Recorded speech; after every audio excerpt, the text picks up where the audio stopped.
रोज एक नई कहानी देखने के लिए चैनल को सब्सक्राइब करें और बेल आइकन दबाना ना भूलें। अनीता अहमदाबाद शहर में अपने बेटे अंश और अपनी बहू मालती के साथ रहा करती थी।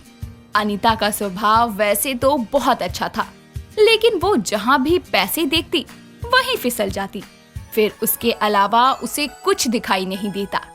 एक दिन अनीता सुबह सुबह मंदिर से आकर अपने सभी घर वालों को जोर जोर से आवाज लगाकर बुलाती है और अपनी सास की आवाज सुनकर उसकी बहू मालती वहाँ आकर बोलती है, क्या हुआ माँ जी, आप इतने जोर जोर से आवाज क्यों दे रही हैं? सुबह सुबह के टाइम सब सो रहे होंगे। तो क्या हुआ बहू, सुबह सोने के लिए थोड़ी जागने के लिए होती है। और मैं अपने घर में अपने घर वालों को आवाज दे रही हूँ, इसमें पड़ोसियों का क्या जाता है। और तू बता, नाश्ता तैयार है? वरना अभी तेरा पति पूरा घर सर पर उठा लेगा। माँ जी नाश्ता तैयार है, आप आ जाइए, मैं नाश्ता टेबल पर लगाती हूँ। ठीक है, तू लगा ले, मैं अभी आती हूँ। तब तक तू अंश को आवाज दे दे, वरना लेट हो जाएगा तो फिर तुझे ही सुनाएगा। अंश जी सुनिए, नाश्ता तैयार है, आ जाइए। पहले तुम ऊपर आओ यार, मुझे कपड़े नहीं मिल रहे हैं, लेट हो रहा है मुझे। मालती कमरे में आकर अंश को कपड़े देकर बोलती है, ये रहे आपके कपड़े, रेडी हो जाइए और फटाफट से नीचे आ जाइए। ओके, तुम ना हो तो मेरा क्या होगा। थोड़ी देर बाद सभी एक साथ बैठकर नाश्ता करते हैं और अंश अपने ऑफिस के लिए निकल जाता है और मालती अपने घर के सारे काम खत्म करके अपनी सास के कमरे में जाकर बोलती है, माँ जी मुझे पता है, आज भी आप जब बच्चों को देखती हैं तो आपको आपके घर का खालीपन महसूस होता है। आप आज भी उस बात को भूल नहीं पाई है, इसलिए आप रोज सुबह शर्मा जी के पोते से मिलने जाती हैं। मुझे माफ कर दीजिए माँ जी, मैं चाहकर भी आपका ये खालीपन नहीं भर सकती। नहीं बहू, इसमें तेरी कोई गलती नहीं है और ना ही ये सब किसी के हाथ में है। कोई बात नहीं, तू जा, थोड़ा आराम कर ले। इतना कहकर अनीता अपनी बहू के जाने के बाद आंखें बंद करके सोचने लगती है। बहू की बात सही है, उस बात को मैं आज तक नहीं भूली, क्योंकि मेरी वो भूल भूलने लायक ही नहीं है। काश मैंने वो लालच और गलती ना की होती तो आज जो खुशी किसी और के घर में है वो मेरे घर में होती। अगर बहू को मेरी इस गलती का पता चल गया तो वो मुझे कभी माफ नहीं कर पाएगी, क्योंकि मेरी गलती ही कभी माफ करने लायक नहीं है। आखिर अनीता अपनी किस गलती की बात कर रही है? कौन सी ऐसी बात है जो अनीता को अंदर ही अंदर खाए जा रही है? जानने के लिए चलिए थोड़ा पीछे चलते हैं। अनीता अपनी बहू मालती को बिल्कुल अपनी बेटी जितना प्यार करती थी और मालती की माँ बनने की खुशखबरी ने उन दोनों का रिश्ता और भी मजबूत कर दिया था। अनीता को अपने जीवन में कोई कमी नहीं थी। अच्छा बेटा बहू पाकर उसका परिवार सुखी था, लेकिन फिर भी वो कहते हैं ना, विनाश काले विपरीत बुद्धि। अनीता के साथ भी कुछ ऐसा ही था। वो दिल की बहुत साफ और अच्छी औरत थी, लेकिन जब भी जहाँ भी उसे पैसे दिखते तो उसकी आंखें वहीं बंद हो जाती और उसे कुछ और दिखाई नहीं देता। ऐसे ही एक दिन अनीता के घर में उसकी बहू की गोद भराई का फंक्शन हो रहा होता है। घर में मेहमानों की भीड़ लगी होती है। तभी वहाँ अनीता की सबसे पक्की दोस्त रवीना आती है। रवीना एक बहुत अमीर और अच्छे पैसे वाली औरत थी। वो बिना किसी मतलब के कोई काम नहीं करती थी। अपने घर पर रवीना को देखकर अनीता बोलती है, तू मेरी सबसे पक्की सहेली है, इसलिए आज मैंने तुझे अपनी इतनी बड़ी खुशी में शामिल किया है। मुझे लगता है मेरी बहू की माँ बनने की बात को मुझसे ज्यादा खुश तू होगी। इतनी बिजी होने के बाद भी तू मेरे एक बार बोलने पर यहाँ आ गई। इससे पता चलता है कि तू मुझे अपनी सहेली मानती है। अनीता की बात सुनकर रवीना हंसते हुए सोचने लगती है, अब इस पागल औरत को कौन समझाए कि दोस्ती बराबर वालों के साथ होती है, और इसे तो मैं अपना नौकर भी ना रखूं। दोस्त तो बहुत दूर की बात है, बाकी इसे क्या पता मैं यहाँ किस वजह से आई हूँ। मेरी बात सुनकर तू कहाँ खो गई? बोल कुछ। हाँ, तू सही कह रही है, तेरी बहू के प्रेग्नेंट होने से तुझसे ज्यादा तो मैं खुश हूँ। इसके पीछे मेरा अपना मतलब है, इसलिए मैं यहाँ आई हूँ। अगर मेरी बात बन जाए तो मुझसे ज्यादा खुश और कोई हो ही नहीं सकता। मतलब? किस मतलब से आई है तू? क्या कहना चाहती है, बता मुझे। बता दूंगी, इतनी बेचैन क्यों है? फंक्शन खत्म हो जाने दे, फिर आराम से बातें करते हैं। हाँ ठीक है, तब तक तो कुछ खा पी ले, मुझे थोड़ा काम है, मैं आती हूँ थोड़ी देर में। हाँ हाँ ठीक है, तू अपना सारा काम आराम से खत्म कर, तुझसे बाद में बातें करूँगी। अनीता अपनी बहू के फंक्शन के कामों में बिजी हो जाती है। थोड़ी देर बाद फंक्शन खत्म हो जाता है। सभी लोग अपने अपने घर चले जाते हैं। अपना सारा काम खत्म करने के बाद अनीता अपनी सहेली रवीना के पास आकर बोलती है। अब बता क्या बात है, क्या मतलब है तेरा मुझसे, और उसमें मैं तेरी क्या मदद कर सकती हूँ। अनीता, तू तो जानती है कि भगवान की दुआ से हमारे पास धन दौलत शोहरत किसी चीज की कमी नहीं है। कमी है तो बस एक बच्चे की, जिसके ना होने से पूरा घर खाली और उदास है। हाँ वो तो है, बिना बच्चे के घर अच्छा नहीं लगता, लेकिन इसमें तेरी मदद कैसे कर सकती हूँ मैं। तू तो जानती है कि मेरी बहू कभी माँ नहीं बन सकती, और ये बात सिवाय तेरे और मेरी बहू के किसी को नहीं पता। सोसाइटी में पता चला तो सब मेरा मजाक उड़ाएंगे। मुझे समझ में नहीं आ रहा कैसे बोलूं, लेकिन मैं सोच रही हूँ क्यों ना बिना किसी को पता चले तू मुझे अपनी बहू का पहला बच्चा दे दे, और बदले में जितना पैसा चाहे ले ले, मैं तुझे दूंगी। तू पागल तो नहीं है? मैं ऐसा नहीं कर सकती। जो संतान मेरी बहू की होने वाली है वो मेरी भी कुछ लगती है, और मैं अपनी बहू से इतनी बड़ी खुशी नहीं छीन सकती। मैं कुछ छीनने को नहीं बल्कि देने के लिए बोल रही हूँ। तेरी बहू में तो कोई कमी नहीं है, कुछ टाइम बाद वो फिर से माँ बन सकती है, लेकिन मेरी बहू तो कभी माँ नहीं बन सकती, और इसमें तेरा ही तो फायदा है। अभी तेरे पास ज्यादा पैसा नहीं है, तो अगर तू मुझे अपनी बहू का पहला बच्चा दे देगी तो मैं तुझे बहुत सारे पैसे दूंगी, और तेरी बहू का बच्चा इतने बड़े घर में पलेगा। इससे ज्यादा खुशी की बात और क्या होगी। बाकी जो पैसे मैं तुझे इस बच्चे के बदले दूंगी वो तू अपनी बहू के दूसरे बच्चे के अच्छे फ्यूचर के लिए जमा कर लियो। मान जा अनीता और कर ले ये सौदा। बात तो तू सही कह रही है, लेकिन क्या ये करना ठीक होगा? तू ज्यादा मत सोच, किसी को पता नहीं चलेगा। ठीक है फिर, डील डन। अनीता अपनी बहू के उस बच्चे का सौदा कर देती है जो अभी तक इस दुनिया में आया ही नहीं होता, और उसकी बहू को इस सौदे की खबर तक नहीं होती। ऐसे ही कुछ महीने और बीत जाते हैं, और अनीता अपनी बहू का बहुत अच्छे से ख्याल रखती है। लेकिन अब इस परवाह के पीछे उसका लालच छुपा था कि अगर कहीं इस बच्चे को कुछ हो गया तो मेरे पैसों का क्या होगा। कुछ टाइम बाद मालती की डिलीवरी की डेट और पास आ जाती है, और एक दिन अचानक उसके पेट में बहुत तेज दर्द शुरू हो जाता है। अनीता और उसका बेटा अंश मालती को जल्दी से हॉस्पिटल लेकर जाते हैं, और मालती वहाँ एक बहुत ही सुंदर लड़के को जन्म देती है। अपनी बहू की बेहोशी का फायदा उठाकर अनीता डील के मुताबिक अपनी बहू के बच्चे को उठाकर रवीना को दे देती है, और उससे बहुत सारे पैसे ले लेती है, जिसे पाकर वो इतनी खुश हो जाती है कि उसे एहसास तक नहीं होता कि उसने क्या खो दिया है। और अपनी बहू के होश में आने पर वो उससे बोलती है, बहू, डॉक्टर तेरे बच्चे को नहीं बचा पाए, तूने एक मरे हुए बच्चे को जन्म दिया था। जी आप ये क्या कह रही है? ऐसा नहीं हो सकता, मेरा सब कुछ खत्म हो गया। चुप हो जा बहू, रो मत, किस्मत के आगे किसकी चलती है। इतना कहकर सभी लोग मालती को हॉस्पिटल से घर ले आते हैं। कुछ समय बाद रूटीन चेकअप के जरिए सबको पता चलता है कि अब मालती कभी मां नहीं बन सकती, जिसे सुनकर अनीता हैरान रह जाती है। काश मैंने उस दिन वो सौदा नहीं किया होता, तो आज मेरा पोता मेरे साथ होता। इस बात का पछतावा मुझे सारी उम्र खाएगा। अपनी बहू से उसका बच्चा छीनकर अनीता पूरी जिंदगी घुटन में जिएगी कि आखिर उसने ऐसा क्यों किया। कंचन पढ़ाई पूरी करके वापस घर लौटती है, जहाँ उसकी माँ सुनीता उसके लिए शरबत बनाती है, तो वहीं पिता नरेश अपनी बेटी का इंतजार कर रहे होते हैं। जैसे ही कंचन घर के दरवाजे पर आती है तो उसकी माँ बोलती है, आ गई मेरी बच्ची। हाय कितनी पतली हो गई है, हॉस्टल में खाना नहीं मिलता क्या?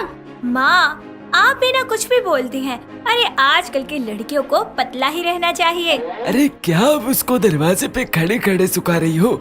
अंदर भी आने दो, बेचारी को थक गई होगी वो। जिसके बाद कंचन अंदर आकर सोफे पर बैठ जाती है, और सुनीता उसे शरबत लाकर देती है, और शरबत पीकर कंचन बोलती है, वाह माँ, इतने दिनों बाद आपके हाथ का शरबत पीकर मजा ही आ गया। और हम तो यही शरबत पीकर जी रहे हैं बेटा।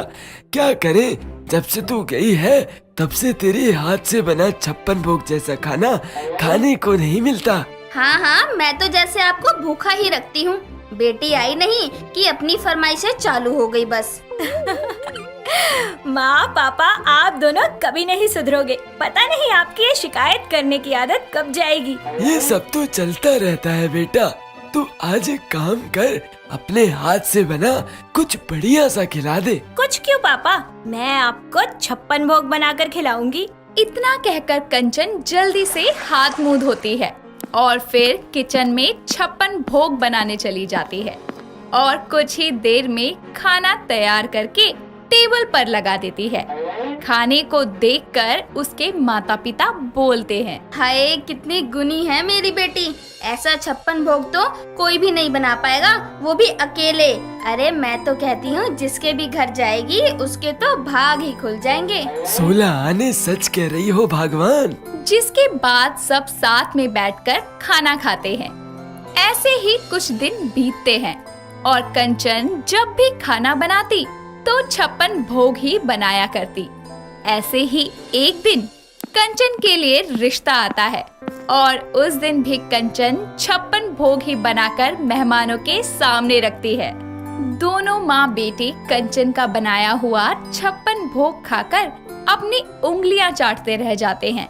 जिसके बाद अमन बोलता है, अरे वाह माँ, कितना स्वादिष्ट है। कंचन जी, आपके हाथों में तो जादू है।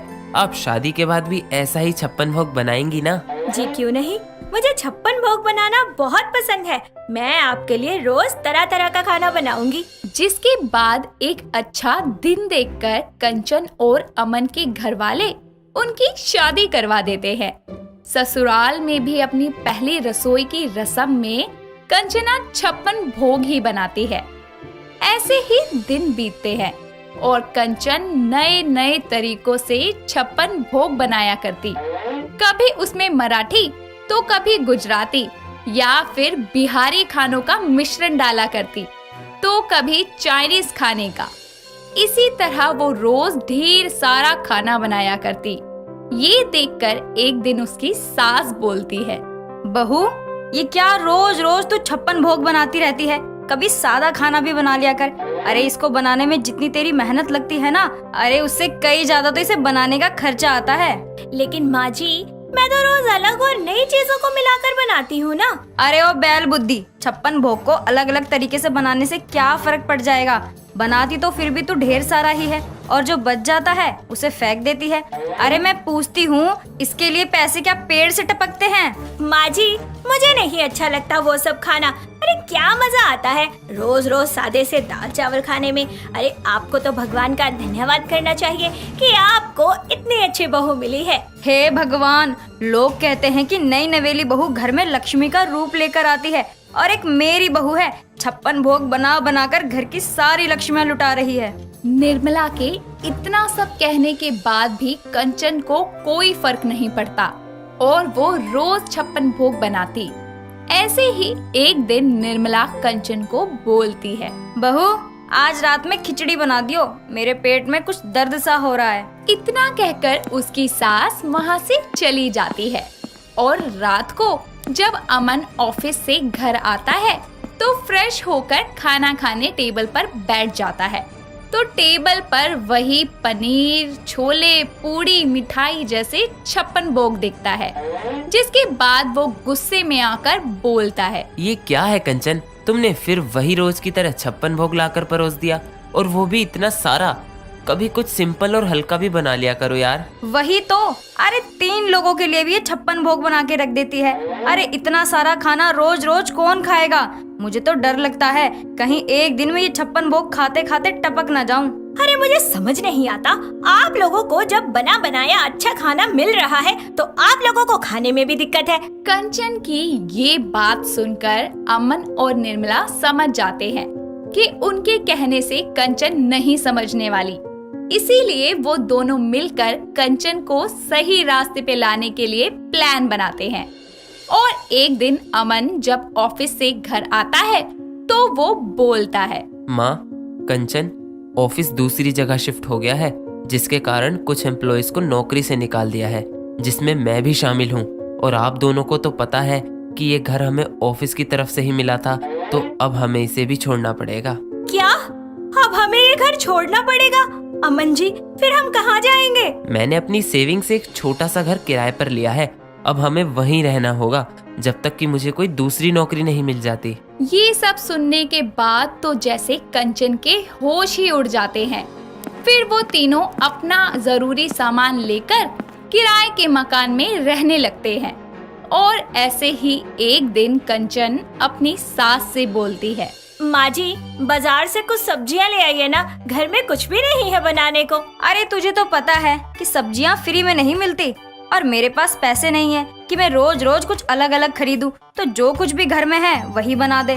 अरे हाँ, मैं तो भूल ही गई कि महारानी को 56 भोग बनाने की आदत है, इनसे तो कुछ और बनेगा ही नहीं। इतना कहकर निर्मला खुद ही खाना बनाने लगती है और रात को तीनों मिलकर चटाई पर बैठकर खाना खाते हैं।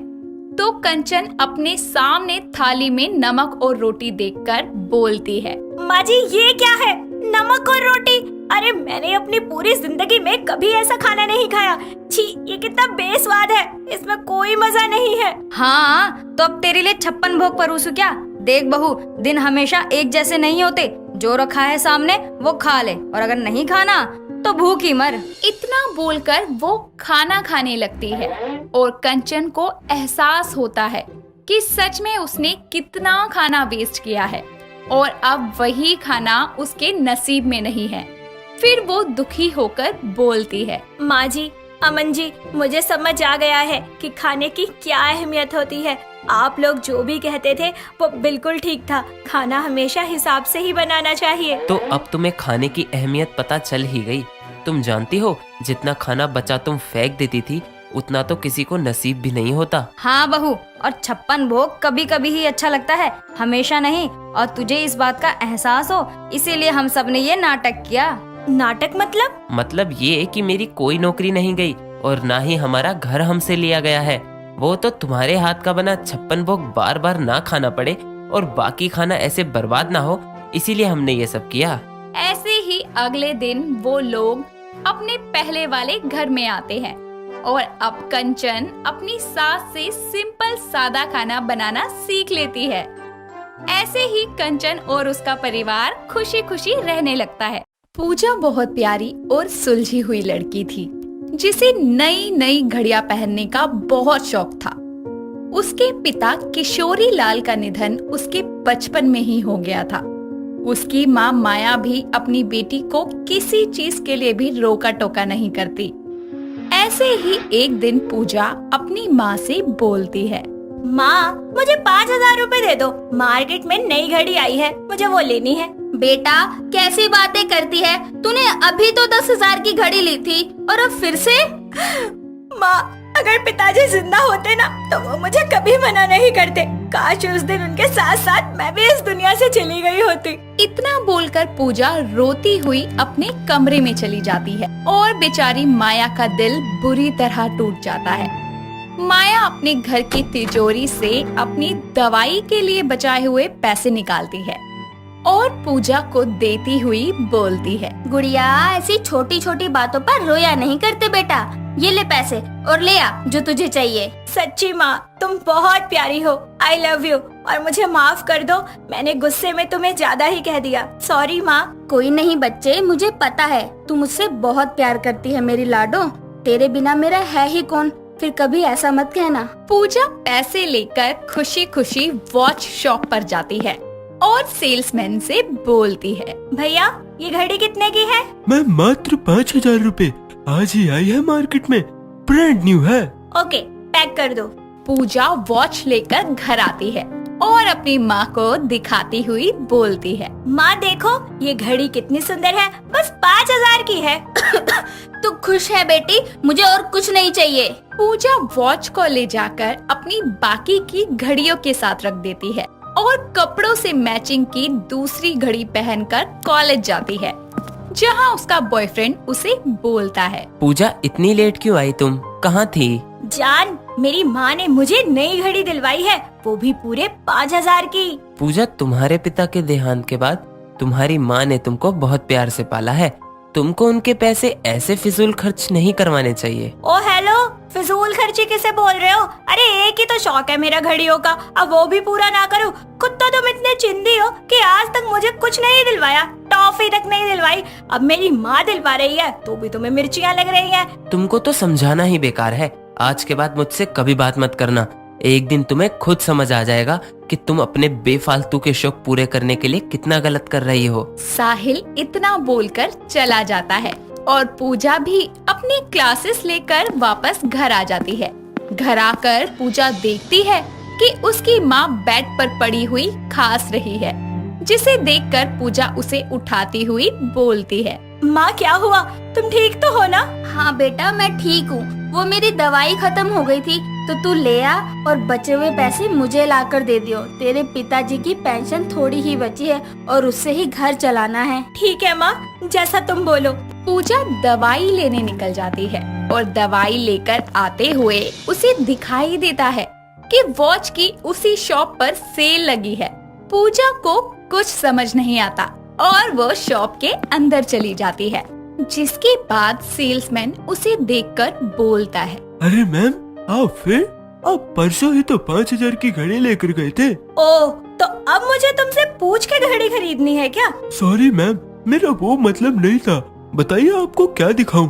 अब क्या घड़ी की शॉप पर गोलगप्पे खाने थोड़ी ना आऊंगी। चलो जल्दी से मुझे अच्छी अच्छी घड़ियाँ दिखा दो। पूजा बचे हुए पैसों से वॉच खरीद लेती है और घर आ जाती है, जिसके बाद वो घड़ी को अपनी माँ को दिखाते हुए बोलती है, माँ देखो, मैं कितनी सुंदर घड़ी लेकर आई हूँ, वो भी सेल से। पूजा बेटा, मैंने तुझे मना किया था पैसे बर्बाद मत करियो, पर तू पैसे बर्बाद नहीं किए माँ, सस्ती घड़ी लाई हूँ, महंगी नहीं लाई। बेटा पैसे बचाना सीख। अगर यूं ही फिजूल खर्ची करती रही तो जल्दी हम सड़क पर आ जाएंगे। पूजा माया के समझाने पर भी उसकी एक नहीं सुनती और आए दिन घड़ियां खरीदती रहती। ऐसे ही दिन बीतते हैं और एक दिन माया रसोई में काम करते करते चक्कर खाके गिर जाती है।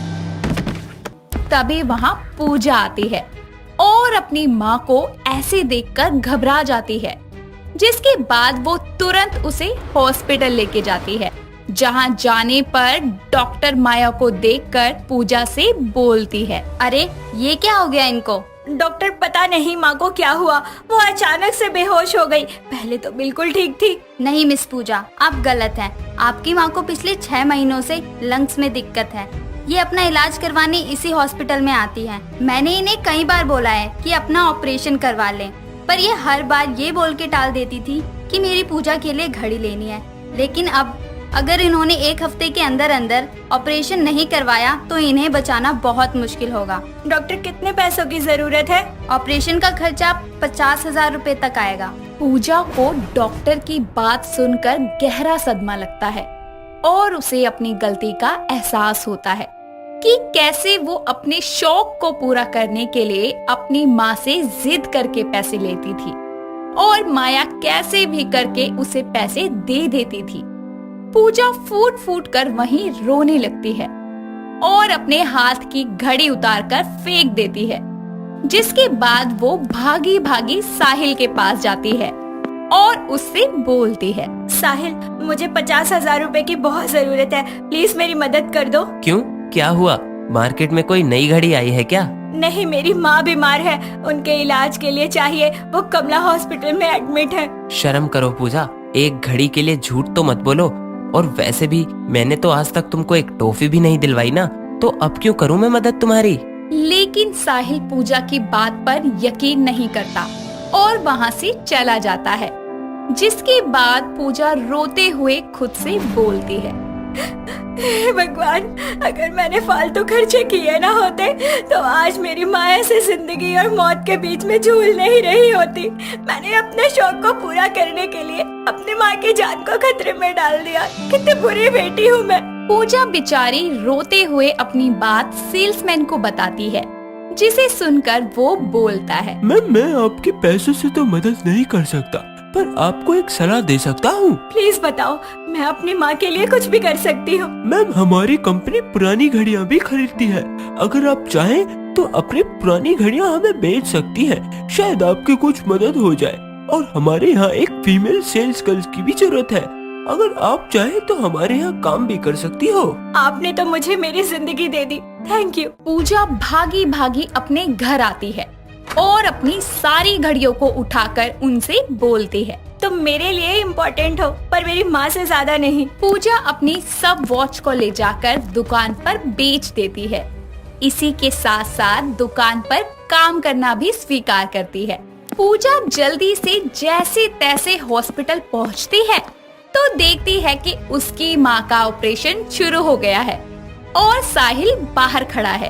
ये देखकर पूजा बोलती है, साहिल तुम यहाँ कैसे? तुम्हारी माँ मेरी भी माँ जैसी है, मैं उनको परेशान कैसे देख सकता था। वो सब मैंने इसलिए किया ताकि तुमको तुम्हारी गलती का एहसास हो। पूजा साहिल से माफी मांगती है और घड़ी बेचकर आए हुए पैसे साहिल को दे देती है।